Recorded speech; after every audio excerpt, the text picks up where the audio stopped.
ତମେ ତମେ କଣ କହୁଛ ମୁଁ କିଛି ବୁଝିପାରୁନି। ମୋ ଅନୁପସ୍ଥିତିରେ ତମେ ଯଦି କିଛି ଅସୁବିଧା ଅନୁଭବ କଲ ତାହେଲେ ଦିନ ଦୁନିଆର ମାଲିକ ଆଲ୍ଲାହକୁ ଦୁଆ ମାଗିଥାନ୍ତ, ବିପଦରୁ ମୁକ୍ତି ପାଇଁ ଅର୍ଜ କରିଥାନ୍ତ।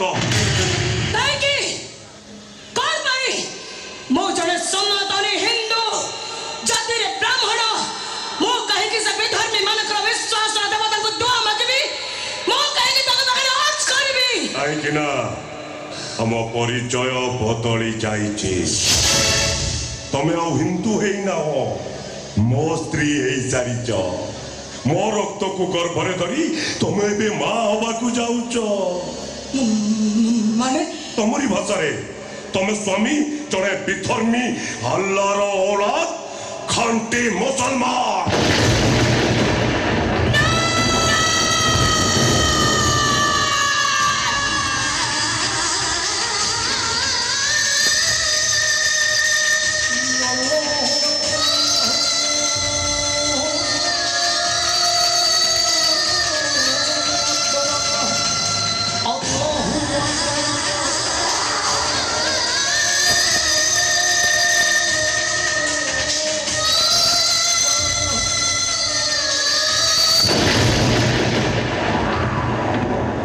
জীবন সার্থক হয়ে গলা,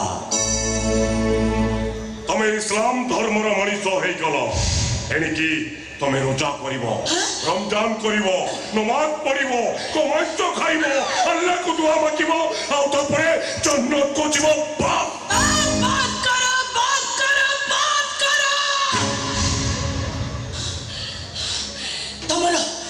ତମର ଶହୀଦାନି ଚେହେରାଟା ଦେଖି ସାରିବା ପରେ ମୋ ପାଦ ତଳର ମାଟି ଯେମିତି ଖସି ଖସି ଯାଉଛି, ମୋ ମୁଣ୍ଡ ଉପରେ ଯେମିତି ଆକାଶଟା ଛିଡ଼ି ପଡୁଛି, ମୋ ମୁଣ୍ଡ ଭିତରଟା ଗୋଳମାଳ ହେଇଯାଉଛି।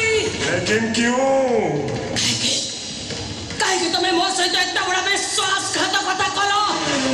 କାହିଁକି ତମେ ମତେ ଧୋକା ଦେଲ?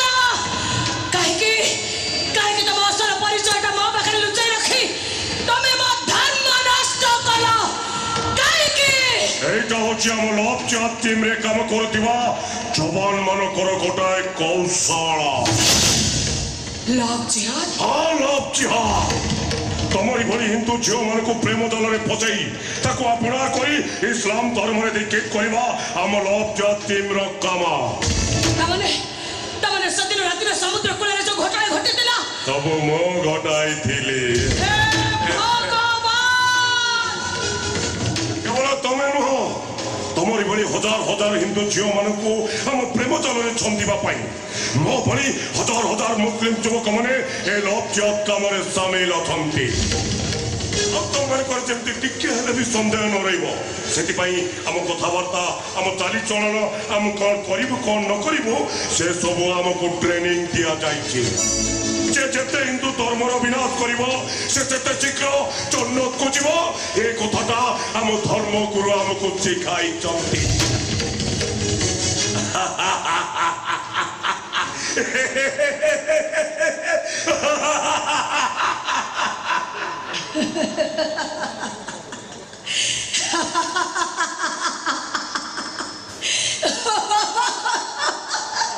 କଣ ହେଲା? କଣ ପାଇଁ କଣ ହେଲା? ତୁ କଣ ପାଗଳ ହେଇଗଲୁ?